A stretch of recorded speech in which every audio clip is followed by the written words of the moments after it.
ठीक है, तो आज हम जो है कल हमने जहाँ पेपर एंड किया था वहां से स्टार्ट करेंगे और इसके बाद परीक्षा वाणी का रिवीजन होगा।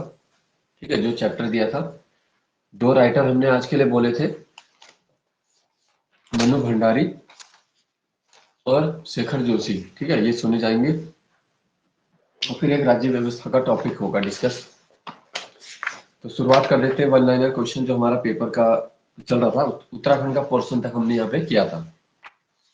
ठीक है, इससे आगे देखते हैं हम। इनमें से बताना है तुम्हें कौन सी इनपुट डिवाइस है। ठीक है, माउस, ट्रैक बॉल, ओसीआर। तीनों है सर। तो ये सभी हो जाएंगे। ठीक है ना। फिर है प्रथम प्रोग्रामर किसे कहा जाता है इनमें से। लेडी लवलेस, लेडी अगस्टा, हॉलवर्थ या एस्कॉर्ट।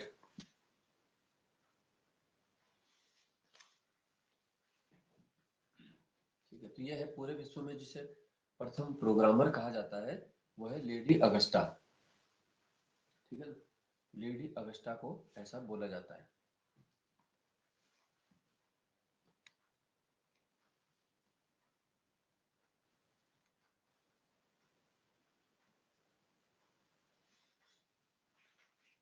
नेक्स्ट है डीसीएल का फुल फॉर्म क्या होता है कंप्यूटर में। DCL digital common language, digital command language, digital code language, data line, data code line. इनमें से बताना है। तो इसका बी ऑप्शन हो जाएगा। डीसीएल होता है डिजिटल कमांड लैंग्वेज। ठीक है, तो सभी प्रकार के जो भी आपके फुल फॉर्म होती है, कभी कभी एक क्वेश्चन उसमें से बन जाता है। कंप्यूटर के ज्यादातर 4 क्वेश्चन या 5 क्वेश्चन ही आ रहे हैं, कुछ ज्यादा नहीं आ रहे, पर फिर भी 4 प्रश्न भी जिसके पूरे सही हो जाते हैं तो उससे काफी फर्क पड़ेगा। ठीक है, कंट्रोल बी का उपयोग किसके लिए किया जाता है। बोल्ड करने के। बोल्ड के लिए हो जाता है। ठीक है, डीटीपी। ठीक है, डीटीपी में डी क्या है। डेट, डेस्क, डाटा या डिमांड। डाटा। नहीं, ये डाटा नहीं है। ये जो डीटीपी होता है इसका फुल फॉर्म क्या है। Desktop publishing. ठीक है, तो डी से क्या हो गया, डेस्क हो गया है। अब इसमें जीएस के क्वेश्चन आ चुके हैं महत्वपूर्ण। बुर्ज होम संस्कृति में कैसे बर्तन हमें प्राप्त हुए थे। ठीक है, जैसे हड़प्पा के बर्तनों का लाल रंग था, तो यहाँ पे ऑप्शन है धूसर, सफेद, काले, लाल। क्या होगा। काले। ये थे धूसर रंग के, जैसे मिट्टी के जैसा जो रंग होता है तो वो हो जाता है धूसर रंग। ठीक है, बुर्ज होम।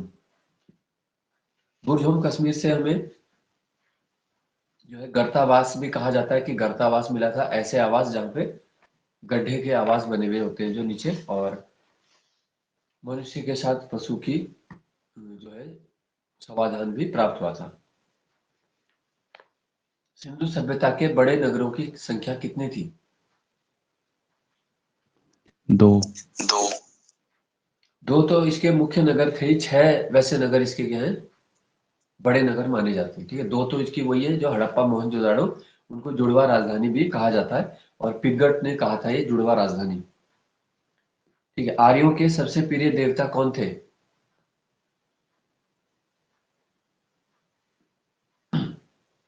तो इंद्र थे उनके प्रिय देवता। ठीक है, इंद्र का स्थान उस समय क्या है, ऋग्वैदिक काल में उच्च था, इसीलिए सर्वाधिक ऋचाएं जो है इंद्र के सम्मान में लिखी गई थी। नेक्स्ट है विपाशा किस नदी का नाम था।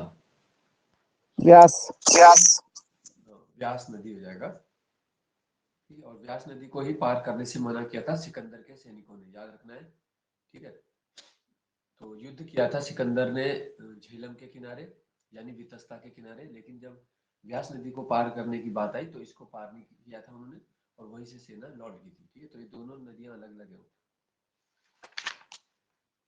नेक्स्ट है 1887 में इंग्लैंड में भारतीय सुधार समिति किसने बनाई थी। 1887 भारतीय सुधार समिति, यह दादा भाई नौरोजी। ठीक है, दादा भाई नौरोजी ने बहुत से काम किए, तो भारत के पहले अर्थशास्त्री भी हैं जिन्होंने 20 रुपये प्रति व्यक्ति आय का आंकलन किया था? 1867। ठीक है, और उन्होंने इसके ऊपर बुक भी लिखी थी ना, पॉवर्टी इन ब्रिटिश, ऐसे करके कुछ था ना। जलियांवाला बाग हत्याकांड की जांच हेतु गठित हंटर समिति में कितने भारतीय सदस्य थे? 3। 3 भारतीय सदस्य थे इसमें, हंटर कमेटी में।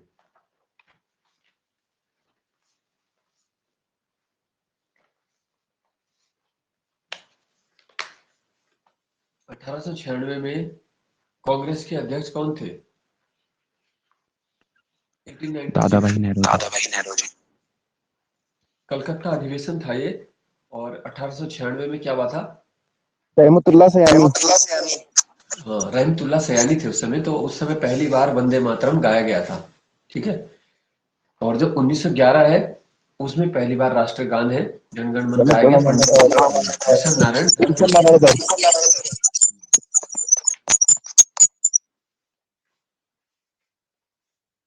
कांग्रेस में विभाजन कब हुआ था?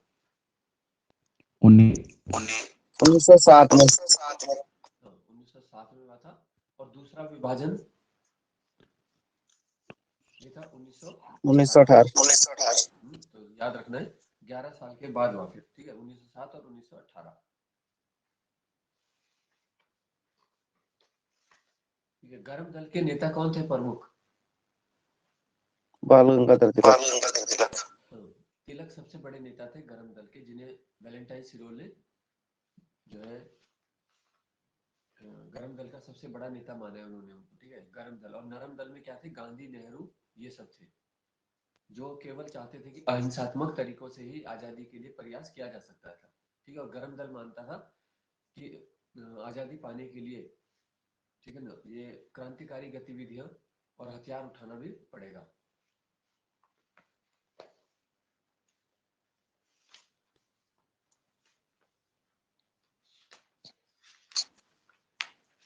तो भारतीय अशांति का जनक बोला था, ठीक है। तिलक को क्या बोलते हैं? भारतीय अशांति का जनक, इसीलिए क्योंकि उन्होंने गर्म दल के प्रमुख थे वो। और उसमें वो भी थे ग्रुप में, बाल लाल पाल जिन्हें बोलते हैं, है ना। तो बाल लाल पाल में एक तो यही हो गए, और विपिन चंद्र पाल हो गए, है ना, और लाला लाजपत राय। नेक्स्ट है क्वेश्चन अब, पनामा नहर पर पनामा का अधिकार कब हुआ? 1916। यह है सन 2000 में हुआ इनका अधिकार प्राप्त, ठीक है। पनामा नहर दुनिया की दूसरी महत्वपूर्ण नहर मानी जाती है स्वेज के बाद, और उत्तर और दक्षिण अमेरिका को ये जोड़ने का काम करती है, ठीक है। क्योंकि वो दोनों महाद्वीपों के बीच की दूरी को इसने आसान कर दिया, ठीक है। इसके एक तरफ है प्रशांत महासागर, एक तरफ है अटलांटिक। तो इतनी चीजें आपको पनामा की याद रखनी है। और पनामा नाम पनामा कंट्री के नाम पर ही है, तो पनामा देश का अधिकार आ गया है सन 2000 में इस पे। इससे उत्तर अमेरिका, मान लो उत्तर अमेरिका के किसी देश को ना, और दक्षिण अमेरिका किसी देश के पास जाना है, खासकर जो जैसे चिली है, अमेरिका से चिली जाना था, है ना, तो पूरा नीचे से घूम के जाते लंबा रास्ता। तो अभी क्या है, पनामा नहर से होके जाएंगे। नेक्स्ट है कराकुम मरुस्थल, ठीक है, मरुस्थल का नाम है कराकुम। मरुस्थल कहाँ है? ऑप्शन इसमें कजाकिस्तान, तुर्कमेनिस्तान, जापान, रूस। यह तुर्कमेनिस्तान में है कराकुम। तुर्कमेनिस्तान। तो जीएस के क्वेश्चन में तुम जितना ज्यादा पढ़ लोगे, क्योंकि जीएस में क्या है, बहुत ज्यादा ही प्रश्न है ना, और सिलेबस भी इतना ज्यादा है इस वजह से, क्योंकि राज्य व्यवस्था भी पढ़नी है, और उसके साथ तुम्हें फिर भूगोल वाला पोर्शन आ जाता है पूरा।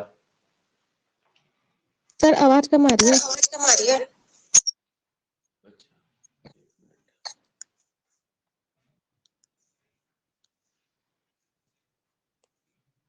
हाँ, अब आ रही है क्या? हाँ जी सर। Yes sir. ठीक है, ठीक है। तो कराकुम मरुस्थल कहाँ हो गया? तुर्कमेनिस्तान में। हाँ, तो विश्व का जो भी विश्व का भूगोल जो है, वैसे कनिष्क सहायक वाले सिलेबस से तो इन्होंने हटा दिया, उसमें कम कर दिया है। और उसमें केवल भारत का भूगोल पढ़ना है, फिर है ना, सिलेबस थोड़ा कम हो गया, लेकिन फिर भी सिलेबस काफी है। उसमें उसकी जगह समझ लो साइंस आ गई, 14 नंबर का सामान्य विज्ञान है, तो 12 के बाद हम उसी का रिवीजन फिर कर देंगे। ठीक है, कम से कम 20-25 मिनट हम विज्ञान करेंगे, ताकि वहां पे जिसके लगातार क्वेश्चन साइंस के ठीक हो जाएंगे उसका मेरिट में सही नाम आ जाएगा। अच्छा, नेक्स्ट है K2 चोटी जो है इनमें से किस पर्वत श्रेणी का हिस्सा है? ठीक है, K2 काराकोरम। दूसरा है काराकोरम, ये जास्कर श्रेणी, और है लद्दाख। ठीक है, क्या हो जाएगा K2 का? काराकोरम। हाँ, तो काराकोरम का हिस्सा है।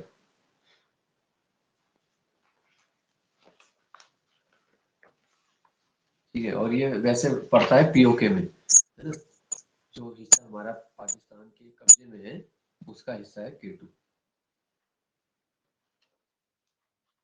फिर है मुंबई और पुणे के मध्य में इनमें से कौन सा दर्रा है? ठीक है, मुंबई पुणे, थालघाट, पालघाट, भोरघाट, सेनकोटा, ये दक्षिण के 4 दर्रे हैं। ये है भोरघाट, सेनकोटा। भोरघाट होगा, मुंबई पुणे है भोरघाट। ठीक है, तो भारत का भूगोल, है ना, इसके बाद हमने अर्थशास्त्र सोचा हुआ है संविधान के बाद, और फिर करेंगे हम भारत का भूगोल पे फोकस तुरंत। बहुत प्रश्न बनते देखा होगा तुमने, भारत का भूगोल का पहले पेज में कितने लुसेंट में दे रखे हैं ना, सारे देशों के साथ हमारी जो सीमाएं हैं, और जल सीमा होगी, तट सीमा, मुख्य सीमा, फिर संपूर्ण वाली आ जाती है ना, जिसमें संघ क्षेत्र है, तो काफी बड़ा पोर्शन है। नेक्स्ट है व्यास नदी का उद्गम इनमें से कहाँ है? ऑप्शन है हिमाचल, उत्तराखंड, कश्मीर, या इनमें से कोई नहीं। हिमाचल। हिमाचल। तो व्यास नदी जो है हिमाचल के पास व्यास कुंड से ही निकलती है, पंजाब की 5 नदियों में से। ठीक है, रावी, चिनाब, सतलज, झेलम, व्यास, ठीक है, इन 5 नदियों से मिलकर पंजाब की भूमि बनी है, तो उनमें व्यास भी है। अगला है प्रधानमंत्री कौशल विकास योजना। ठीक है, इसी तरह कोई भी एक योजना का नाम आ सकता है, मोदी सरकार द्वारा जो योजनाएं चलाई जा रही है, चाहे वो पुरानी योजना है, अगर पुराना आएगा तो वो कोई बहुत बड़ी योजना होगी, जैसे जनधन हो गया 28 अगस्त 2014, या मेक इन इंडिया हो गया 25 सितंबर 14 को। ठीक है, या कोई स्वच्छता वाली होगी, जैसे स्वच्छ भारत है, या लिंग अनुपात सुधारने के लिए जो थी, है ना, बेटी बचाओ। तो कोई पुरानी योजना आ रही है तो वो बड़ी योजना होनी चाहिए, जैसे उज्ज्वला होगी, या सामाजिक सुरक्षा वाली बताई थी, है ना, जीवन सुरक्षा, इस प्रकार की। और अगर नहीं आएंगी तो फिर वो 21-22 में से कोई आ जाएगी। तो कौशल विकास जो है वो थी स्किल डेवलपमेंट के लिए 20 फरवरी 2015। ठीक है, तो क्योंकि इसमें क्या है कि मान लो तुम्हें ईयर याद भी है, तो वहां पे आयोग डेट दे रहा है कुछ क्वेश्चन में, बिल्कुल सही, तो वहां पे तुम्हें डेट मालूम होना चाहिए। एक प्रश्न जब सही हो जाता है तो कितने 100-200 बच्चों को तुम पीछे छोड़ देते हो, तो ये फर्क पड़ेगा। कौन सा चार्टर है जिसके द्वारा अंग्रेजों को भारत में बसने, व्यापार करने की अनुमति दी गई? जो हमने विकास लिखा है 1833। तो 1833 का चार्टर एक्ट के द्वारा ही प्रावधान था। ठीक है, जब संवैधानिक विकास या इतिहास पढ़ रहे थे हम संविधान का, तो पहले ही दिन का पहला चैप्टर यही था। किसने कहा था मूल अधिकारों का स्रोत कर्तव्य है? मूल अधिकारों का स्रोत कर्तव्य है, ये कहा है गांधी जी ने। गांधी जी ने बहुत सारी बातें बोली उसमें कि भारत की जनता स्वयं भविष्य का निर्धारण करेगी, 1922 में बोला, और आजादी हमारी लगभग पहुंच में, इसे कसकर पकड़ लेना है, ये भी गांधी जी का कथन है। बच्चों के लिए शिक्षा का सर्वोत्तम माध्यम क्या होगा? मातृभाषा होगा, ये भी गांधी जी ने वर्धा शिक्षा योजना में, जो मुख्य बात आती है 1937 की वर्धा शिक्षा योजना में, तो ये यही है। ठीक है, तो अगर पूछा जाता है कि शिक्षा के लिए मातृभाषा की पैरवी करने वाले, तो प्रमुख व्यक्ति गांधी जी है। और जो हमारी न्यू एजुकेशन पॉलिसी है 2020, उसमें इस बात को प्रमुखता से रखा गया है ना। तो नई हमारी शिक्षा नीति इस बात का पूरा समर्थन करती है कि प्राथमिक शिक्षा कक्षा 1 से 5 कम से कम उसकी बच्चे की मातृभाषा में हो। कोई उड़ीसा का है तो उसे ओडिया में देना पड़ेगा, है ना, वो व्यवस्था राज्य करेगा। नेक्स्ट है मंत्रिपरिषद की संख्या सदन की संख्या की कितना प्रतिशत होती है? 15। 15 15% होती है। यह किस संशोधन से प्रस्तावित किया गया है? ठीक है, क्वेश्चन यहाँ पे आ 91 जाएगा। हाँ, 91 क्रम का संशोधन है 2003 का। ठीक है, 15% का निर्धारण किया गया। उत्तराखंड में मंत्रियों की संख्या कितनी है? 12। 12 मुख्यमंत्री को मिलाकर 12 हो जाएंगे। बीमा किस सूची का विषय है? बीमा जो है इंश्योरेंस। थर्ड सेवा से सेवा नहीं, ये वाली वो सूची है, राज्य संघ या समूह। संघ सूची। से बताओ। संघ सूची का है। समवर्ती संघ में आता है। ठीक है, जो भी हम इंश्योरेंस वगैरह करते हैं और स्टेट की कोई भी संस्थाएं नहीं करती है, उनके पास पावर ही नहीं है, या कोई राज्य सरकार की कंपनी है ना, राज्य स्तर की संस्था ये नहीं कर सकती है। तो बीमा जो भी करेंगे वो राष्ट्रीय स्तर की संस्थाएं करेंगी, उनकी मॉनिटरिंग। ठीक है, इनकी मॉनिटरिंग कौन करता है? जितनी भी बीमा कंपनियां हैं, ये करता है IRDA। ठीक है, बीमा कंपनियों की नियामक संस्था है IRDA। क्योंकि ये बहुत जरूरी है पता लगाना कि ये जो बीमा कंपनी है, मान लो कोई नई बीमा कंपनी आई और हमने उसका वो ले लिया पैकेज, है ना, हमने मान लो 1 करोड़ का इंश्योरेंस कराया है और हम उसमें प्रीमियम मान लो भरते हैं 800 रुपये या 1000 रुपये महीना, है ना, तो वो तब तक भरा जाता है जैसे जिस चीज का बीमा हमने करा रखा है ना, तो वो तब तक के लिए उसको हमें किस्त देनी। मान लो कंपनी फर्जी है तो हम किस्तें तो अपनी दिए जा रहे हैं, लेकिन कोई बात होगी, घटना होगी, तो वो पैसा हमें मिलेगा नहीं, प्रीमियम वाला। तो यही जांच क्या है, IRDA करता है। तो जब भी किसी अगर प्राइवेट कंपनी से इंश्योरेंस खरीद रहे हैं तो IRDA की वेबसाइट में जाके उसका रजिस्ट्रेशन आदि चेक किया जा सकता है।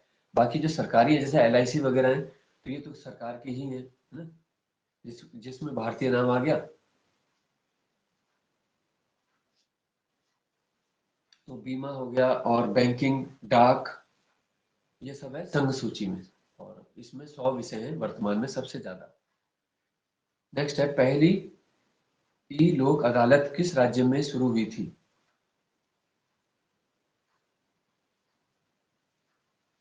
जैसे हमने बताया था कि मोबाइल कोर्ट, वो तो हुई थी हरियाणा के मेवात से, और डॉक्टर कलाम का वो कहा जाता है चलित न्यायालय को मानस पुत्र बोलते हैं डॉक्टर कलाम का। तो जो मोबाइल कोर्ट है वो तो हरियाणा से आई पहली बार। तो ई लोक अदालत इलेक्ट्रॉनिक तरीके से जब अदालत की गई तो ये थी छत्तीसगढ़। ठीक है, तो ई लोक अदालत, इस पेपर का भी मैं तुम्हें दे दूंगा, आज ये पूरा हो गया, होने वाला है। फिर उपराष्ट्रपति निर्वाचन किस अनुच्छेद में है? उपराष्ट्रपति निर्वाचन ये 66 में।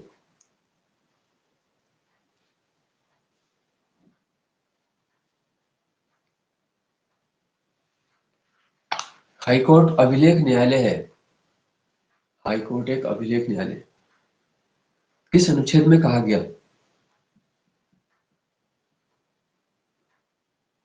यह 215।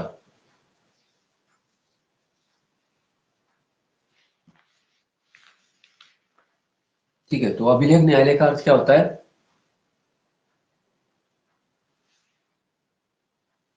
लिखित कार्रवाई लिखित कार्रवाई तो देखो ये करते ही है। ठीक है, अभिलेख न्यायालय क्या है? यानी कि उनके जो रिकॉर्ड है ना, वो अन्य न्यायालयों में हाँ, वो किए जा सकते हैं इस्तेमाल। अगर उत्तराखंड हाईकोर्ट कोई आदेश पारित करता है तो वो स्वतः ही बाकी जगह के लिए भी लागू हो जाएगा, या उस आधार पर लोग फैसला करवा सकते हैं आधार बना के कि आपने उत्तराखंड हाईकोर्ट में तो ये फैसला दिया है। ठीक है, तो वो आर्टिकल 215 215 का उपयोग करेंगे कि जी हाईकोर्ट तो एक अभिलेख न्यायालय है, और आप जब उत्तराखंड हाईकोर्ट ऐसा फैसला करती है तो आप भी करो, या तो उसको गलत साबित करो कि उत्तराखंड ने भी गलत किया है। तो एक हाईकोर्ट भी भारत में कहीं कुछ बोल देता है, जब तक सुप्रीम कोर्ट उस फैसले को पलटता नहीं है तो वो एक अभिलेख बन चुका है। नेक्स्ट, ग्राम पंचायत का कार्यकाल ये किस अनुच्छेद में है? टर्म जो इसका दिया है। हाँ, ई है इसका। ठीक है, तो कार्यकाल 5 साल का होता है, और ई भी जो है वो अल्फाबेट में 5वें नंबर पे है, तो इसे याद रखने का तरीका ये है 243 ई में 5 साल का पंचायतों का कार्यकाल का वर्णन है। ठीक है, तो जैसे डी में क्या हो जाता है, आरक्षण है, है ना। एफ में क्या है, अहर्ताएं हैं, ठीक है। जी में पंचायत की शक्तियां हैं, एच में करारोपण है, तो सब में आई में वित्तीय वो है ना, इनकम। वित्त आयोग लेखा परीक्षण है। वित्त आयोग होता है। जे में लेखा परीक्षण है। तो 15 अनुच्छेद तुम्हें याद रखने, भविष्य में वीडियो परीक्षा के लिए भी तुम्हारे बहुत काम आएगा एक एक क्वेश्चन, ठीक है। तो ये इन टॉपिक्स को ढंग से पढ़ना है बस। बुद्ध ने सर्वाधिक उपदेश कहाँ दिए? श्रावस्ती। श्रावस्ती में बुद्ध ने उपदेश दिए।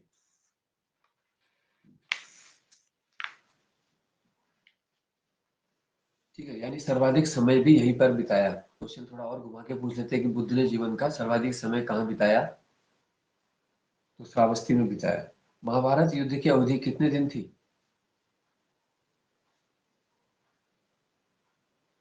महाभारत युद्ध में उतने ही, महाभारत के अंदर उतने ही अध्याय है जितने दिन युद्ध भी चला था। यह कितना है, 18 है इसमें, ठीक है। सबसे बड़ा ग्रंथ माना जाता है, 1 लाख से भी अधिक श्लोक हैं महाभारत में, 18 याद रखना है बस। वायुमंडल की सबसे निचली परत, लास्ट क्वेश्चन है आज का। क्षोभ मंडल। ट्रोपोस्फेयर या क्षोभ मंडल, सबसे निचली परत इसको बोला जाता है। अब आ जाते हैं राइटर में, जो हमने दो राइटर दिए हैं, ठीक है। एक आ गया हमारे मन्नू भंडारी, शेखर जोशी। तो बताओ मन्नू भंडारी का जन्म कब हुआ? 1931। 1931 में हुआ था, 3 अप्रैल, मध्य प्रदेश। इनके बचपन का नाम क्या था? महेंद्र कुमारी। हाँ, महेंद्र कुमारी इन्हीं का ही मूल नाम है बचपन का।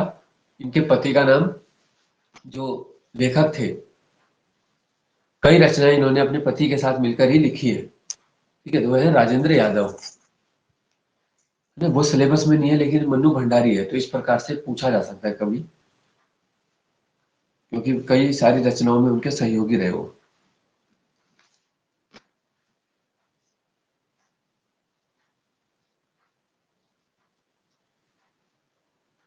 किस कहानी के ऊपर इनके एक रजनीगंधा नामक एक फिल्म बनाई गई थी?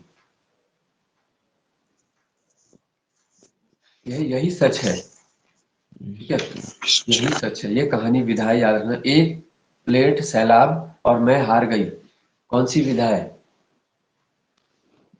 उपन्यास। ये भी कहानी है इनकी, एक प्लेट सलाद, मैं हार गई, 3 निगाहों की तस्वीर, त्रिशंकु, ठीक है, आंखों देखा झूठ, तो इतनी सारी है। फिर है बिना दीवारों का घर, ये कौन सी विधा है? बिना दीवारों का घर है नाटक, कहानी। हाँ, नाटक है। फिर आ जाता है आपका बंटी, उपन्यास। ये प्रसिद्ध उपन्यास है,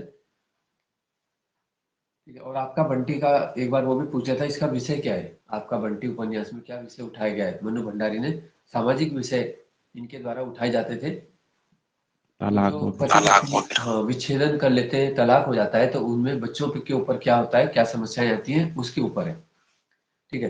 फिर 1 इंच मुस्कान, ये भी उपन्यास है, यही इन्होंने अपने पति के साथ मिलकर लिखा था। 1 इंच मुस्कान, और है महाभोज, ये महाभोज उपन्यास। मटियानी जी ने भी महाभोज लिखा है, लेकिन ये वाला जो उपन्यास है बड़ा है और ये फेमस भी ज्यादा है, तो पहले इसी में लगा दें, ये ऑप्शन नहीं होगा तब जाएंगे वहां पे।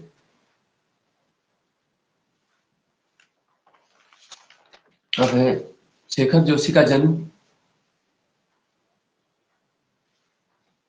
कब और कहाँ हुआ? ओलिया गांव अल्मोड़ा 1932 में। 10 सितंबर 1932, ओलिया, ठीक है, अल्मोड़ा में। कोसी का घटवार, इनकी रचनाएं तो आयोग सबसे ज्यादा दे रहा है, ठीक है। क्या है ये कोसी का घटवार? कहानी। नहीं, कोसी का घटवार है मेरा पहाड़, मूसक अवाच, उपन्यास है सारे, चींटे के पर, साथ के लोग, और हलवाहा। फिर आ जाते हैं दाजू, ये क्या है? कहानी। हाँ, ये कहानी है इनकी, दाजू। नौरंगी बीमार है, प्रथम साक्षात्कार, ठीक है, बिरादरी, आशीर्वचन, गाइड, तो ये सब आ गया इनका। किस्सा गो और बच्चे का सपना, इनको महावीर प्रसाद द्विवेदी पुरस्कार कब दिया गया? जो मिला था 1987 में। ये पहले आर्मी की जो है EME कोर में रह चुके थे और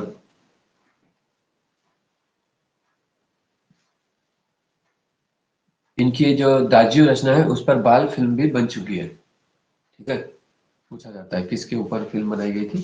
तो ये इनकी प्रमुख रचनाएं जैसे ज्यादातर एग्जाम में आ जाती, कोशिका घटवार है, ठीक है, दाजियो, नौरंगी, बीमार है, ये सब अब तक आ भी चुकी है परीक्षा में। तो इस तरीके से तुम्हें क्या है सारे राइटर तैयार कर लेने, क्योंकि बाद में भी काम आएंगे। यूके ट्रिपल एससी के सिलेबस में तो है ही, और अभी तक यूके PSC में भी है।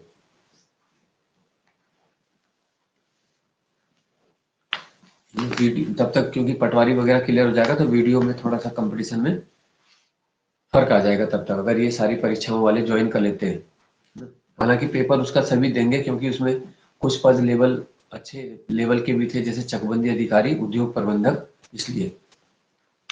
लेकिन पटवारी भी लगभग लेवल 5 का है, तो ये भी अच्छा पद है। अब है उत्तराखंड का, हमने दिया था कल्याणकारी योजना, ठीक है, और अध्याय 16-17 ये 2 थे। मौलाना आजाद फाउंडेशन, ठीक है, कब से संचालित की जा रही है अल्पसंख्यक कल्याण कार्यक्रम के लिए योजना? 2012। 2012।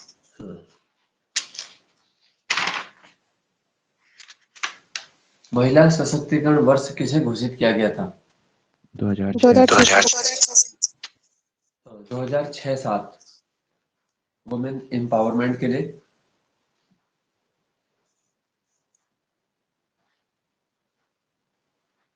जेंडर बजट के अंतर्गत, ये बहुत इंपॉर्टेंट बात है, कितना प्रतिशत महिला बाल विकास पर खर्च किए जाने का 30। प्रावधान है? 30%, यानी 1/3 बजट महिलाओं के लिए ही होगा। ठीक है, तो ये जेंडर बजटिंग के अंदर किया गया, ताकि खास वर्ग यानी कि महिलाओं पर ही और बाल विकास पर फोकस किया जाए।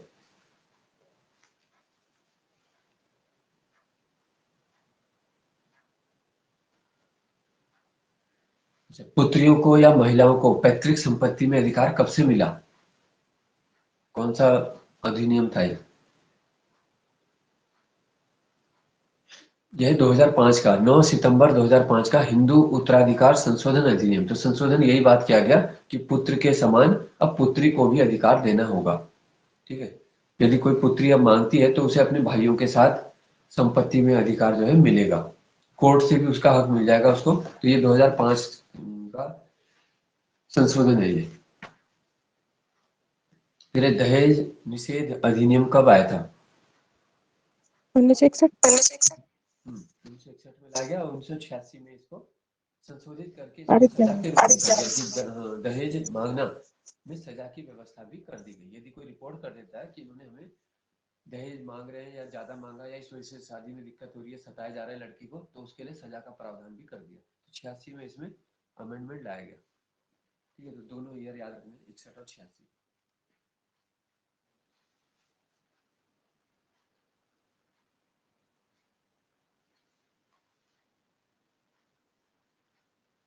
समान पारिश्रमिक अधिनियम ये कब लाया गया? ये 1976।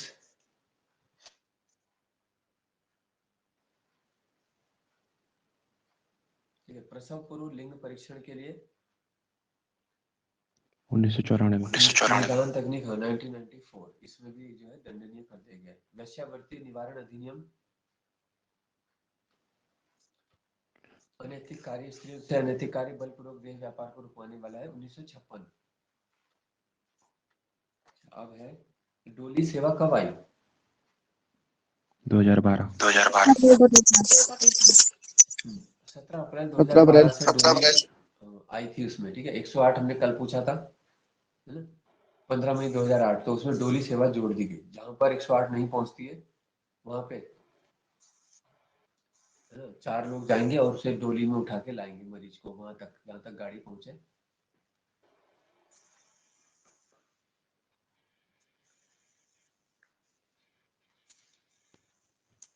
तंबाकू पर रोक कब लगाई गई राज्य में? 2013 1 जनवरी 2013। ठीक है, 10 साल हो भी चुके हैं तंबाकू पर रोक को, लेकिन ये क्या है, व्यवहारिक रूप में नहीं है बिल्कुल भी, है ना? सब जगह तुम्हें तंबाकू जो है दिख जाएगा दुकानों में लटका हुआ। ऐसा भी नहीं कि चोरी छुपे बेच रहे हैं कानून के कारण, तो ये बिल्कुल खुला चल रहा है। तो कानून का पालन यानी कि नहीं करवाया जा रहा, और शुरू में उन्होंने सब ये अधिकारी और जो भी जिम्मेदार होते हैं वो पैसे ले लेते हैं, और फिर वो चीज़ व्यवहार में भी आ चुकी है। और अभी लोगों को पता भी नहीं है कि हमारे यहाँ बैन है उत्तराखंड में, है ना? जैसे बिहार में शराब बैन थी, तो वहाँ पे सच में बैन करवाई गई और बिल्कुल बंद किया गया उस चीज़ को। तो केवल नियम बनाने से मतलब कुछ नहीं होगा।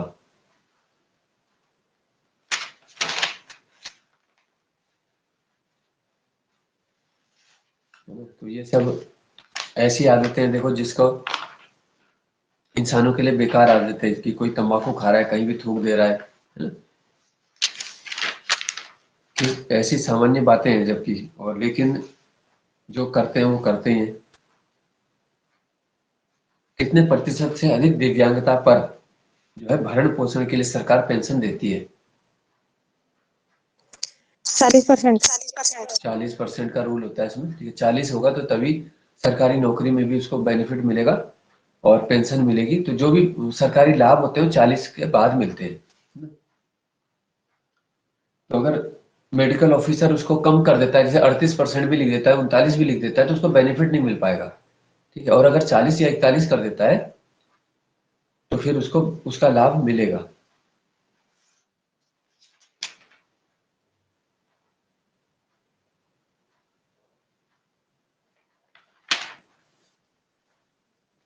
अगर युवा नीति कब आई? 2011 5 सितंबर। इसमें किस आयु वर्ग को शामिल किया गया? 18 से 35। ठीक है, युवा नीति में घोषित किया गया है। 10 साल में 10 लाख युवाओं को प्रशिक्षित करने का लक्ष्य है। यानी 21 तक तो ये हो भी चुका है ना, 2011 से 2021। तो योजनाएं तो बहुत अच्छी अच्छी आती है, लेकिन वो लागू हो जाए तभी उसका फायदा है। न्यूनतम मजदूरी अधिनियम कब आया था? पूरे भारत में 1948 1948 में।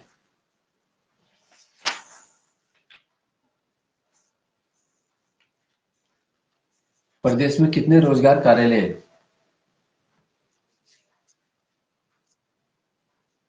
यह 23 रोजगार कार्यालय। ठीक है, जो समय समय पे रोजगार मेले लगाते रहते हैं। पहले तो एम्प्लॉयमेंट ऑफिस से ही जॉब लग जाती थी, बहुत लोगों को पता ही नहीं लगता था कि मेरे ज्वाइनिंग लेटर कहाँ से आ रहा है। तो एम्प्लॉयमेंट ऑफिस, उनके पास भी इतना टाइम होता था और इतने लोग फॉर्म भी नहीं भरते थे, ना जागरूकता थी, है ना? और अभी क्या स्थिति है कि लाखों बच्चे फॉर्म भर रहे हैं, और एम्प्लॉयमेंट ऑफिस वालों ने तो अब पल्ला ही झाड़ दिया, है ना? यूके ट्रिपल एस सी तो जरूरी करता भी नहीं उसके लिए, हो या ना हो। यूके पीएससी के लिए बस जरूरी है, नाम दर्ज होना चाहिए।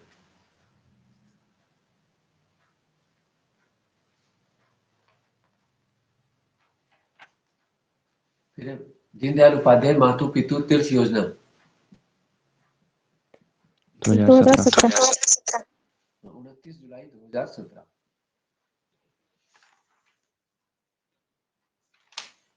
जायका परियोजना किसके सहयोग से? जापान जापान की। ये भी एग्जाम में काफी आ रहा है, इसके बारे में भी। उत्तराखंड आंदोलनकारियों को कितनी पेंशन दी जाती है? 5,000। 2 ठीक है, 5,000 रुपये उनकी पेंशन है ना?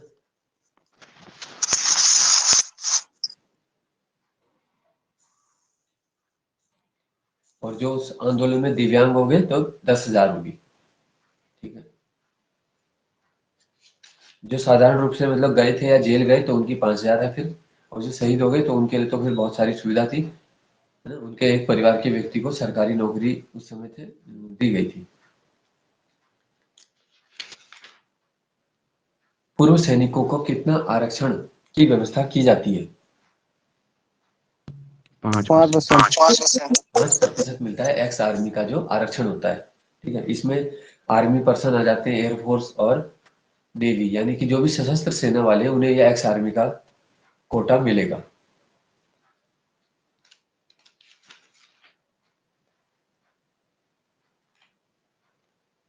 उत्तराखंड में अटल आयुष्मान योजना कब आई? 2011 2011 अटल आयुष्मान आयुष्मान 25 योजना सितंबर 2018 2018 की योजना है। ठीक है, अब दूसरा चैप्टर इसमें स्टार्ट हो गया जो हमने ये भी बोला था। देवभूमि मुस्कान योजना। 2009 हाँ ठीक है। आरोही परियोजना। आरवी 2002 हाँ, कंप्यूटर प्रशिक्षण हेतु। मिड डे मील, ये पूरे भारत में आई थी 1995 में। 1990 में 15 अगस्त 1990 ठीक है।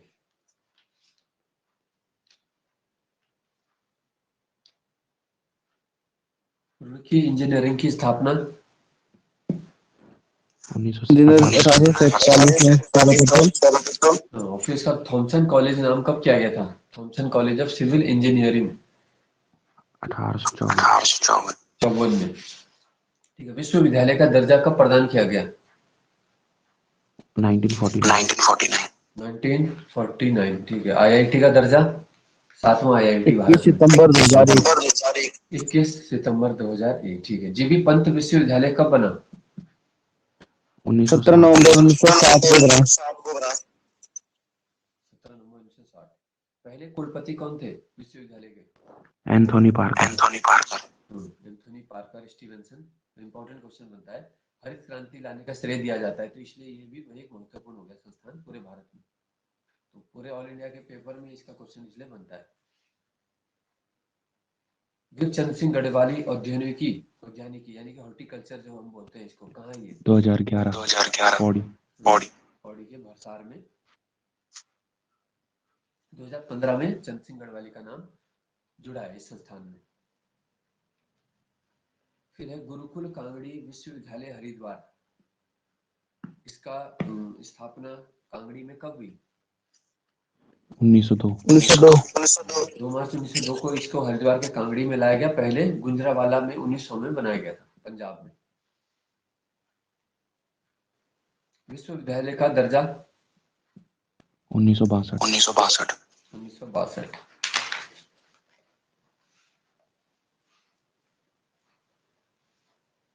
कुमाऊं विश्वविद्यालय की स्थापना 1973 में। देव संस्कृति विश्वविद्यालय 2002 22 मार्च 2002। स्वामी राम विश्वविद्यालय 1989 1989 तो HIST की स्थापना हुई थी, जो है हिमालयन इंस्टीट्यूट। और 2007 में उसको क्या मिला है? डीम्ड विश्वविद्यालय का दर्जा। ठीक है, तो कई मामलों में अब जैसे हृदय प्रत्यारोपण और है ना किडनी ट्रांसप्लांट आदि, इन चीजों का वो एकमात्र उत्तराखंड का सेंटर बन चुका है। आई बैंक उत्तराखंड का सबसे बड़ा जो है आई बैंक भी है, जो आंखों का दान किया जाता है उसके लिए भी सबसे बड़ा संस्थान है।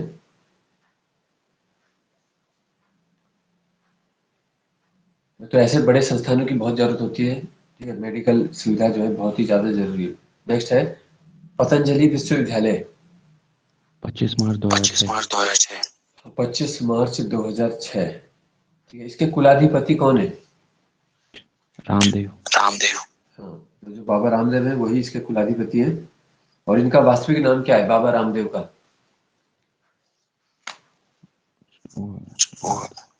यह है रामकृष्ण यादव।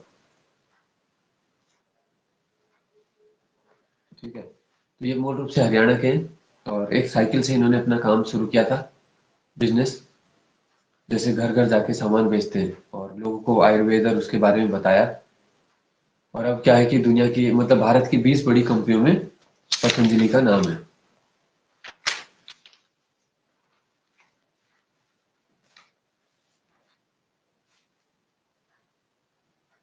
नेक्स्ट है अब इसमें हिंदी अकादमी में पीताम्बर दत्त बर्थवाल का नाम कब जोड़ा गया? 2010 2010 में।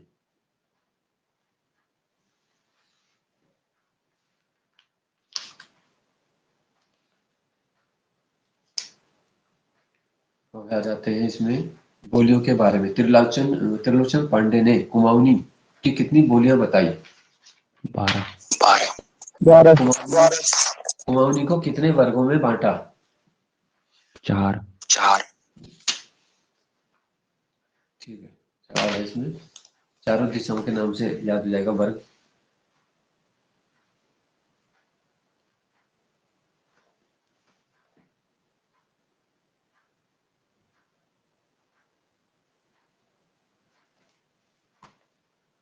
अच्छा, इसके बाद है कुमाऊनी का पहला नमूना।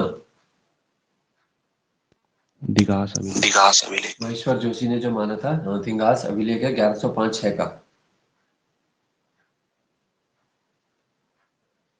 पिथौरागढ़, ठीक है, पिथौरागढ़ भी जगह याद रखना है। अल्मोड़ा अखबार कब प्रकाशित हुआ? 71 में 1800। साइंस ऑफ लैंग्वेज पुस्तक किसने लिखी थी? ग्रीसन ने। मैक्स मूलर, ठीक है। पंडुली किसे कहा जाता है? ये कहा जाता है लोक वार्ता को स्थानीय रूप से पंडुली भी कहते हैं। अखाड़ा पखाड़ा, लोकोक्ति। गढ़वाल की लोकोक्तियां। तो ये तुम्हारा ये वाला भी हो गया। गढ़वाल की दिवंगत विभूतियां किसने लिखा? भक्त दर्शन। डॉक्टर भगदर्शन ने। और सुमन स्मृति ग्रंथ ये भी है इनका। उच्च शिक्षा निदेशालय हल्द्वानी में। हल्द्वानी में है। इससे अगला चैप्टर जो संगठन वाला है, ठीक है, छोटा सा ही है। और प्रमुख व्यक्तित्व, संगठन वाला चैप्टर छोटा है, वो भी कर देना है। और व्यक्तित्व में तुम्हें मेजर जनरल खंडूरी तक पढ़ना है, ठीक है, यानी कि पॉलिटिकल जितने भी राजनीति तक। अब देख लेते हैं हम थोड़ा सा संविधान और राज्य व्यवस्था का टॉपिक। तो कल हमने जो है विधानमंडल और राष्ट्रपति वाला किया था हमने कल। सर आवाज कम आ रही था। एक मिनट।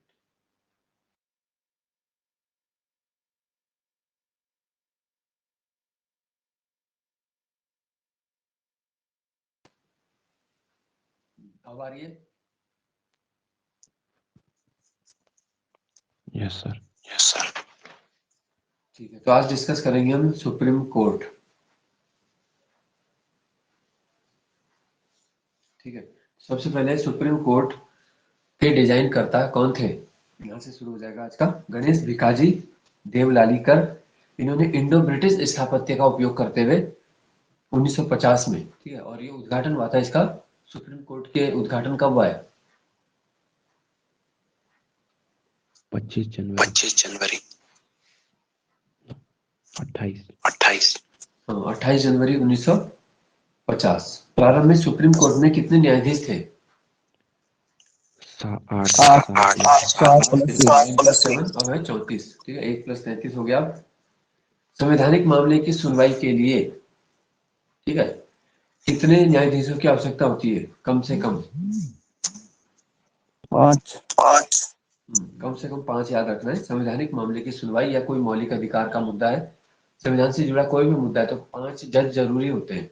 और बाकी मामलों में एक न्यायाधीश ही पर्याप्त होता है। एकल खंडपीठ बोलते हैं उसको। जैसे होता है सिंगल बेंच, है ना, सुप्रीम कोर्ट की सिंगल बेंच ने फैसला सुना दिया, तो सिंगल में भी पावर होती है, व्यक्ति फिर डबल बेंच में अप्लाई कर सकता है।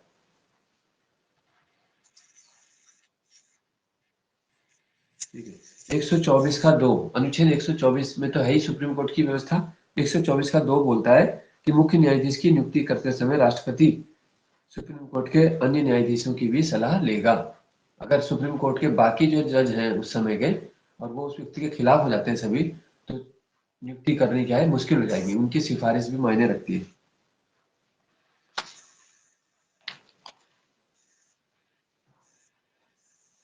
सुप्रीम कोर्ट के न्यायाधीश को कैसे हटाया जा सकता है? कदाचार भ्रष्टाचार के। तो इसको भी वही है, 2/3 बहुमत से, ठीक है, जैसे राष्ट्रपति का था ना, 2/3 बहुमत से सदस्यों का प्रस्ताव पारित करना जरूरी होता है। ठीक है, पद से हटाने की प्रक्रिया 124 के 5 में है, 124 का 5, उसी के अंदर सब कुछ है। पहली महिला न्यायाधीश कौन थी सुप्रीम कोर्ट में? 1987। मैम फातिमा बीबी। हाँ, फातिमा बीबी पहली महिला न्यायाधीश है। ठीक है, अभी तक कोई भी महिला मुख्य न्यायाधीश नहीं बन पाई है। ठीक है, 50 जज हो चुके हैं इंडिया में, तो ये भी तुम्हें याद रखना है। लेकिन भविष्य में जल्द ही 2-4 साल में ऐसी स्थिति देखने को मिल सकती है, क्योंकि बहुत सारे हाई कोर्ट्स में महिला जो है इस समय, तो वही आगे जाएंगे फिर, और जब नीचे ही नहीं थे तो ऊपर आना बहुत मुश्किल है।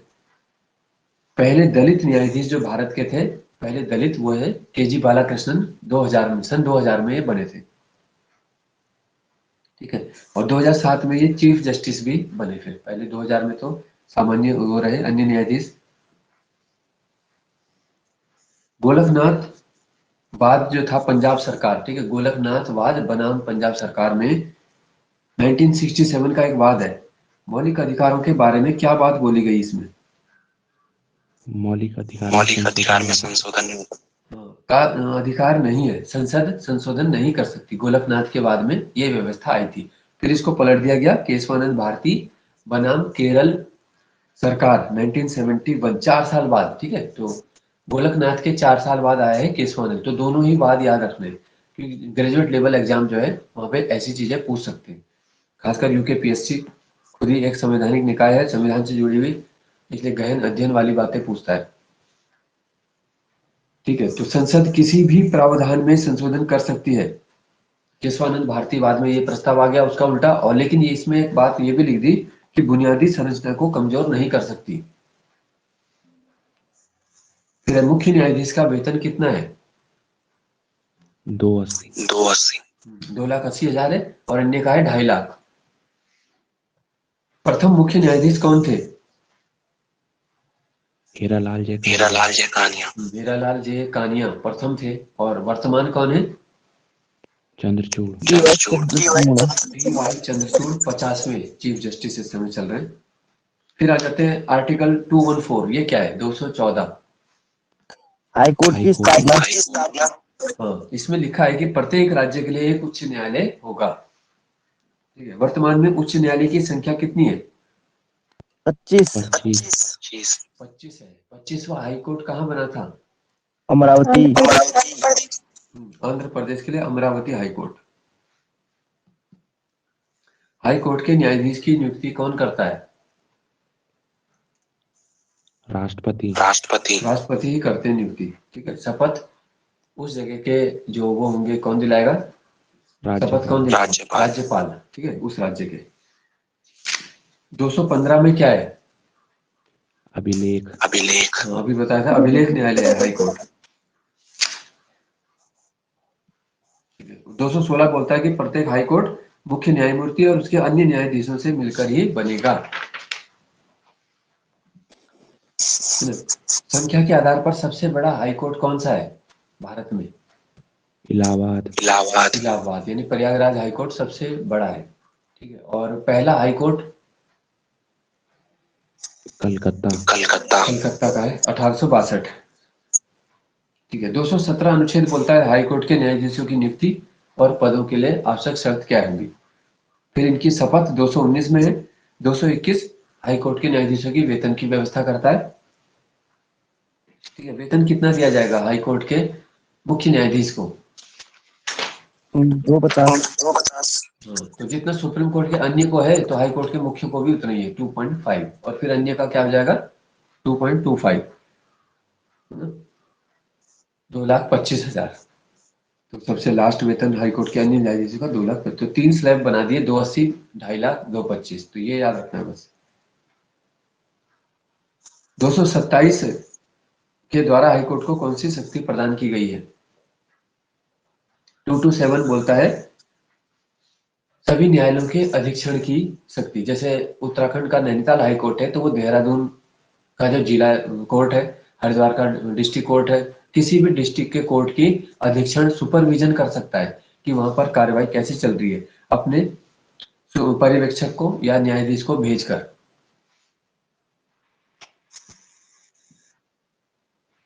ठीक है, और रेट भी दे सकता है कि उत्प्रेषण रेट दे दी कि अपने मामले यहाँ भेजो। 231 में व्यवस्था है कि 2 या अधिक राज्यों के लिए एक ही हाई कोर्ट, जैसे अंडमान और बंगाल का कलकत्ता वाले में, पूर्वोत्तर के अभी भी कई राज्यों का एक ही है, गुवाहाटी असम। केवल मणिपुर मेघालय त्रिपुरा के अपने अपने, बाकी जो बच जाता है जैसे मिजोरम का, है ना, और ये मेघालय हो गया, मेघालय का तो अपना ही हो गया, ठीक है। तो असम वाले के साथ मिजोरम का भी है, और जो बाकी बचा है अरुणाचल है, उसका भी गुवाहाटी में आएगा। फिर तो 2 या अधिक राज्यों के लिए जब एक ही हाई कोर्ट है, 231 में व्यवस्था है। अब हाई कोर्ट में पहली महिला न्यायाधीश, मुख्य न्यायाधीश लीला सेठ, लीला सेठ, लीला सेठ, याद रखना, हिमाचल हिमाचल में हिमाचल जस्टिस प्रदेश। बनी। और लीला सेठ के जो पुत्र हैं विक्रम सेठ, एक प्रसिद्ध राइटर भी है, ठीक है, विक्रम सेठ, जिन्होंने गोल्डन गेट नामक बुक लिखी है। नेक्स्ट आ जाते हैं, उत्तराखंड हाई कोर्ट के पहले मुख्य न्यायाधीश कौन थे?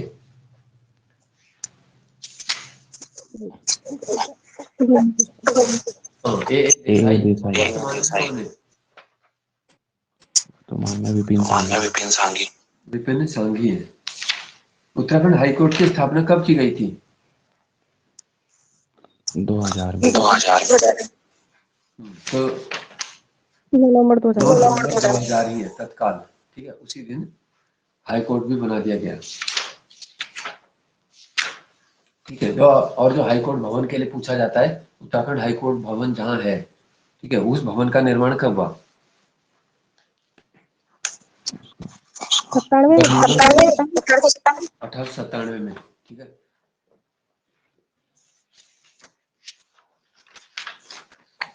बर्मिंघम की जो शैली है उससे बना था वो, जिस प्रकार से लंदन के जो घर बने हैं,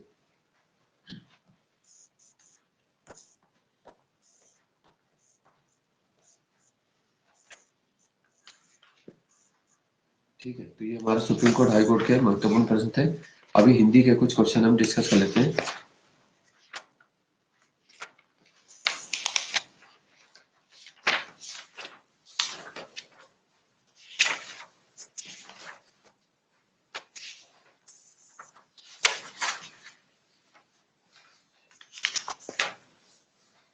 जैसे शब्दों का भेद होता है ना, तो रूप के आधार पर कितना होगा? 2 प्रकार विकास में अविकारी। हाँ, 2 ही 3, होते हैं, और अविकारी, ठीक है। फिर रचना के आधार पर 3, 3, 3 हो जाएंगे, रूढ़ हो जाएगा, यौगिक हो जाएगा, योगरूढ़ हो जाएगा। फिर आ जाता है, क्या आएगा? अर्थ के आधार पर 4, 4, अर्थ के आधार पर 4 देंगे, और फिर उत्पत्ति या स्रोत पर 5 होंगे। तो याद रखना है, रूप, रचना, अर्थ और उत्पत्ति के आधार पर बढ़ते क्रम में है 2, 3, 4 और 5, ठीक है।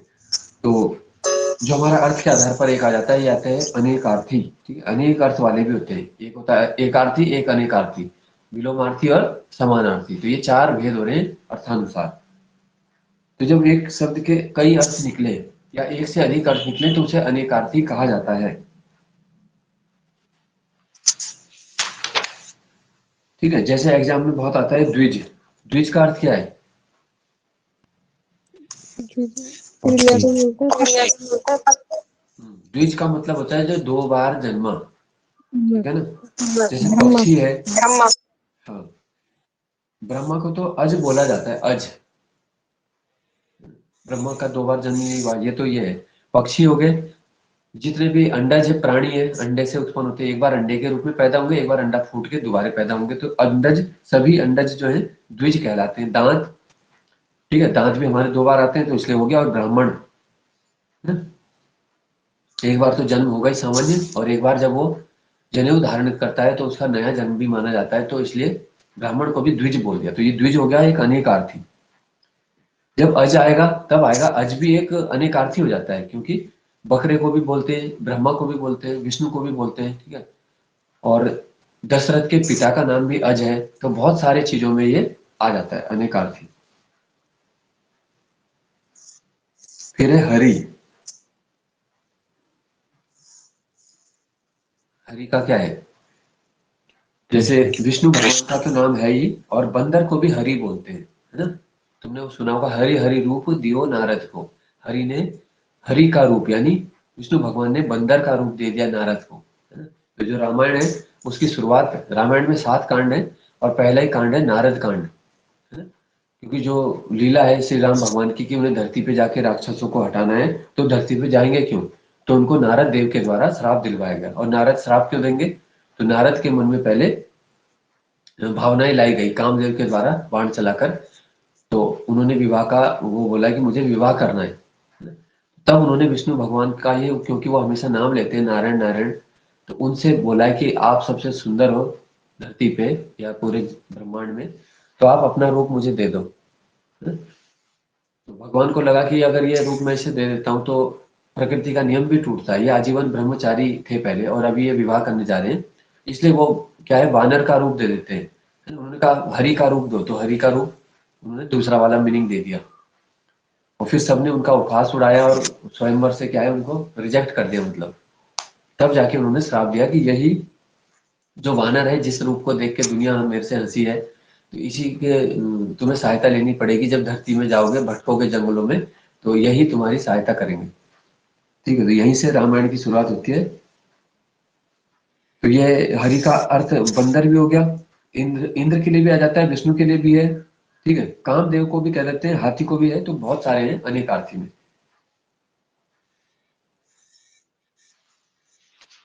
अच्छा, इसके बाद आ जाता है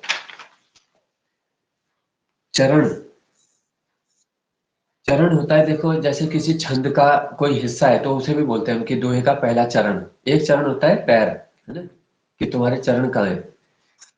तो चरण के भी अनेक अर्थ में हो गया। जैसे हार है, ठीक है, कि नेताजी हार गए, है ना, और जीत जाते तो क्या करते हैं, उन्हें हार पहनाया जाता। तो एक हारना है, एक हार है। ऐसे होता है कर। कर मतलब एक तो कर हो गया टैक्स, एक हो गया कर कमलों से, हाथ को भी कर बोला जाता है। इसी तरह हो गया अधर।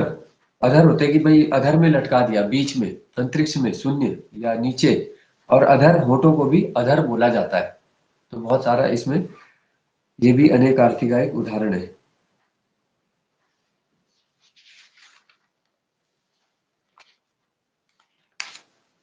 अंक, ठीक है, तो अंक तो एक तो अंक गणित का ही अंक हो गया, संख्या। जैसे कोई बोलता है मेरे अंक खराब चल रहे हैं, मेरा अंक, वो भी होता है एक चिन्ह। ठीक है, चिन्हों के लिए बोलते हैं। भाग्य के लिए भी बोल देते हैं, है ना, भाग्यांक। और गोद या गले लगने को भी अंक बोलते हैं, जैसे मुहावरा भी है अंक भरना, है ना, गले लगना। तो अंक भी अनेकार्थी। तो वहां पे तुम्हें जरूर ये चीज ध्यान से देखनी है, अगर इस टाइप का क्वेश्चन आता है कौन सा अनेकार्थी है कौन सा नहीं है। ठीक है, तो इस प्रकार से तुम पूरा इसकी लिस्ट पढ़ लोगे।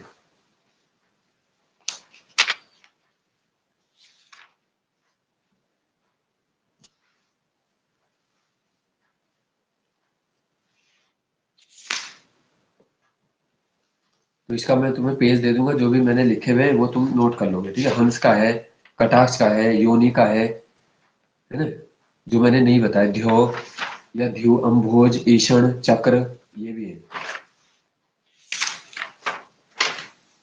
अब जैसे ध्रुव है, ध्रुव, तो ध्रुव क्या होता है, तारा भी है ना, ध्रुव तारा। ध्रुव उसे भी बोलते हैं कि यह बात ध्रुव सत्य है, अटल। तो ये भी आ गया, निश्चय के लिए, स्थिर के लिए, पर्वत के लिए, तारे के लिए। तो ध्रुव भी अनेकार्थी है।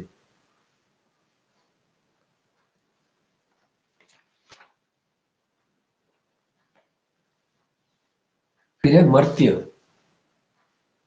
ठीक है, मर्त्य जो होता है, मर्त्य मतलब क्या होता है, जो मरने योग्य, ये भी अनेकार्थी है। कैसे होगा, तो मरने योग्य, मरने वाले को भी मर्त्य बोलते हैं, मनुष्य को भी मर्त्य ही कहा जाता है, कि मनुष्य क्या है, मरने योग्य है ना। देखा जाए तो मनुष्य क्या है, प्रत्येक दिन अपने मृत्यु के करीब जा रहा है ना।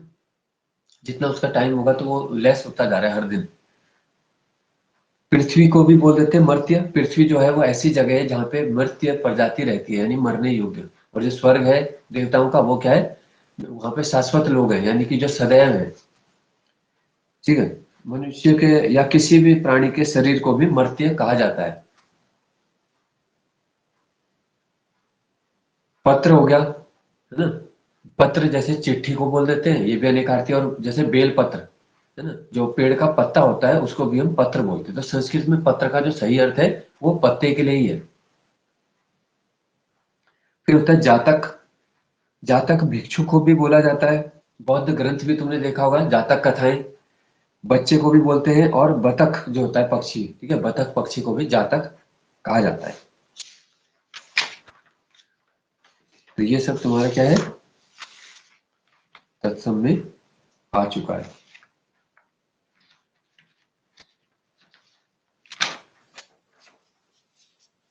अब आ जाते हैं तत्सम तद्भव। ठीक है, तो तत्सम क्या होता है, किस भाषा से निकला होता है तत्सम? संस्कृत। संस्कृत के सीधा जो निकले होते हैं वो तत्सम होंगे। जो हमारी ज्यादातर संधि होती है वो सब संस्कृत में है। जैसे हम बोल रहे हैं विद्याधन आलय, तो ये विद्या क्या है, संस्कृत का ही है।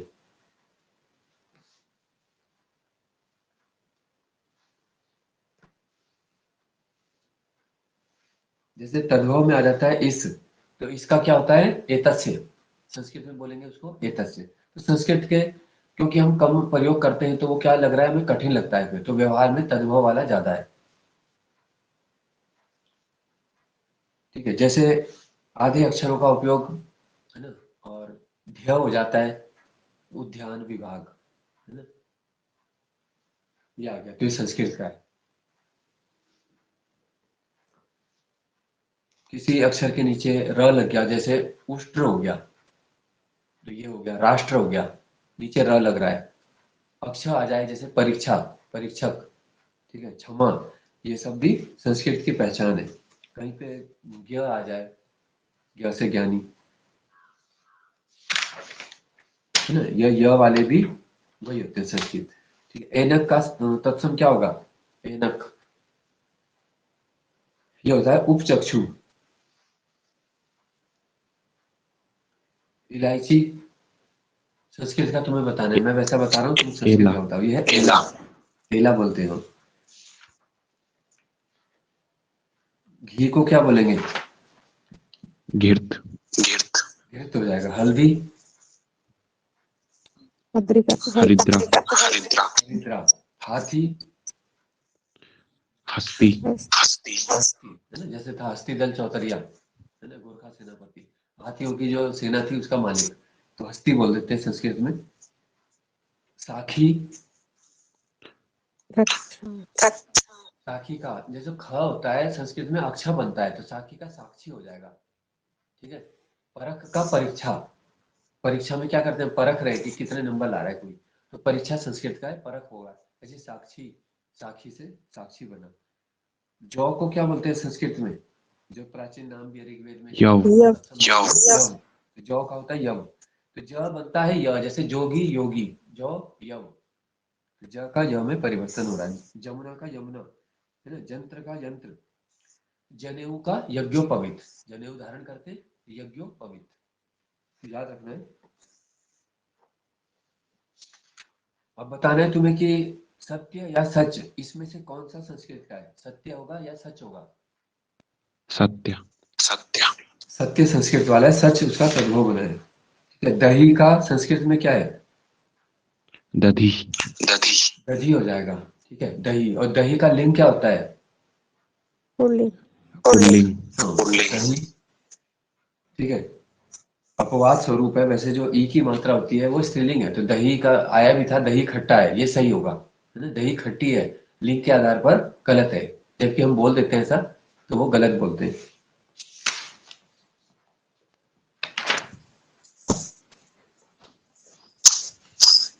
तिनका संस्कृत में क्या होगा, तिनका, तृण तिनके का होता है तृण हो जाएगा।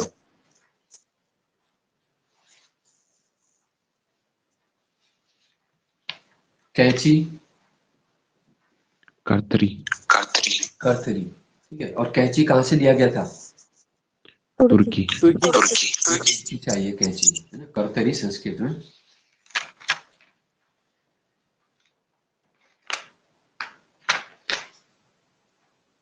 पसीना, प्रसवेद। प्रसवेद। प्रसवीन। लूसेंट वाली में इसका प्रस्वेद दे रखा है, और एक दूसरी बुक है उसमें प्रसविन्न दे रखा है, दोनों सही है। ठीक है, प्रस्वेद भी है, प्रसविन्न वीडियो परीक्षा में आया था 3rd 6 में पिछले साल। ठीक है, तो 4-5 दिसंबर 2021 की परीक्षा थी और 1 साल से ऊपर उस परीक्षा को हो चुका है। और अब देखते हैं, आयोग ने वादा किया है मार्च का, तो जून जुलाई तक भी हो जाए तो गनीमत है। प्रश्न हो गया। इसके बाद आ जाए फागुन का क्या होगा? फागुन का तत्सम फाल्गुन। फाल्गुन होता है, फिर आधा अक्षर जोड़ दिया उसमें। माटी, माटी का तत्सम मृत्तिका। मृत्तिका। अब बताना कि मकर या मगर, तद्भव तत्सम क्या हो, कौन सा है इसमें से संस्कृत का? मकर या मगर? मगरमच्छ को कहते हैं ना। मकर संस्कृत का है, ठीक है, मकर। जैसे मकर ध्वज, तो ध्वज भी संस्कृत का है। किवाड़ का तत्सम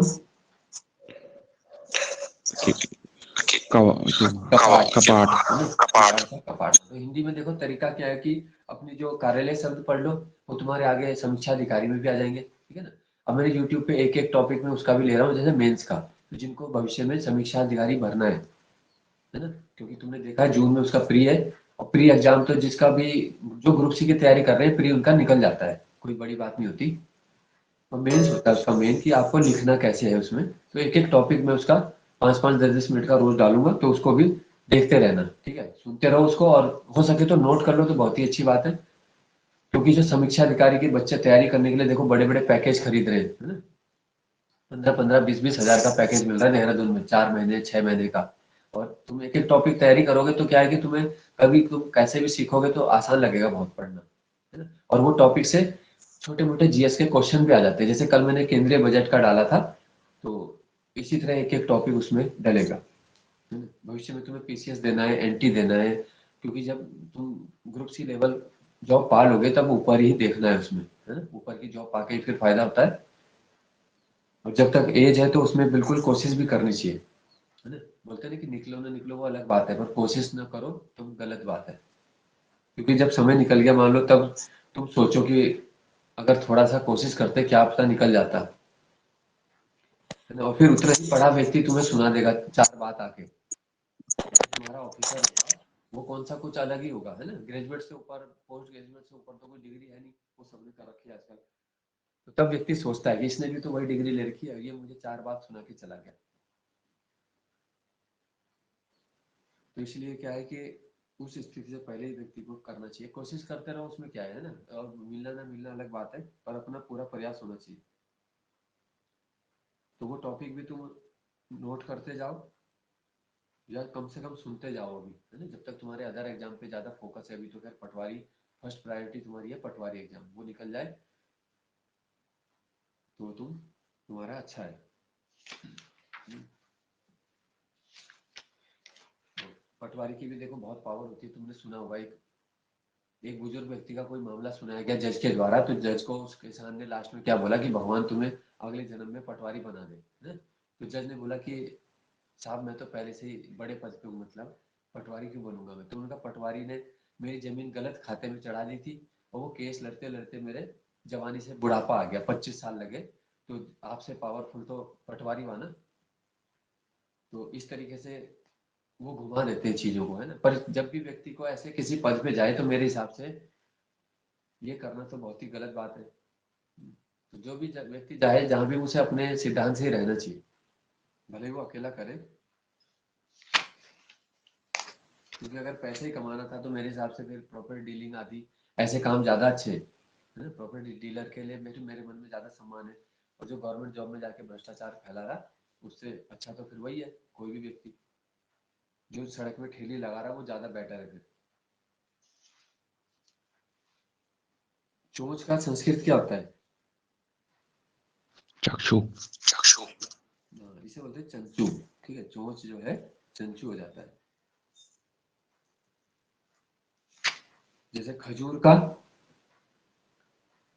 खरजूर हो जाएगा, जैसे ज के ऊपर र, तो संस्कृत में क्या है ऊपर र, जैसे कपूर का कर्पूर, है ना। तो ऊपर का र बढ़ जा रहा है, बस बाकी वही है उसमें भी। काजल का काजल का हो जाएगा कज्जल। कज्जल। ये तुम्हारा हो गया तत्सम और तदभव के कुछ। पहचान को क्या बोलते हैं संस्कृत में? पहचान हो जाती है प्रत्यभिज्ञान। ठीक है, पहचान का होता है प्रत्यभिज्ञान, है ना। तो आज की क्लास यही करते हैं, कल के तुम्हें बता दिए जाएंगे जो भी है। और तत्सम तद्भव वाला ही पेज में तुम्हें दे दूंगा, नोट कर लेना सारे, ठीक है, अनेकार्थी और तत्सम। ठीक है, तो आज की क्लास यही करते हैं, धन्यवाद।